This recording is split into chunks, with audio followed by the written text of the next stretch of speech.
తర్వాత యెహెజ్కేలు 36:17లో నరపుత్రుడా, ఇశ్రాయేలీల దుష్ప్రవర్తన బహిష్టు అయిన స్త్రీ యొక్క అపవిత్రత వలె నా దృష్టికి కనబడుచున్నది అంటాడు.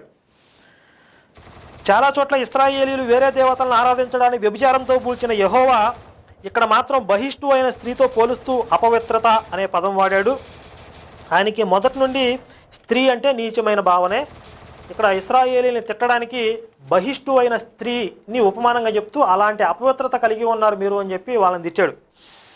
అయినా మోషేకి ఇచ్చిన ధర్మశాస్త్రంలో నా మాట వినకపోతే మీ అంతు చూస్తా, మీ మీదకి తెగుళ్ళు రప్పిస్తా, మీకు వ్యాధులు కలగజేస్తా, మీ భార్యల్ని అన్యులకు అప్పగిస్తా, మీ పిల్లల మాంసం మీతో తినిపిస్తా అని బెదిరిస్తూ బీరాలు పలికిన యెహోవా ఇక్కడ ఇలా దీనంగా మనోవేదనలో కూరుకుపోయిన వాళ్ళగా మాట్లాడుతున్నాడు ఏమిటి?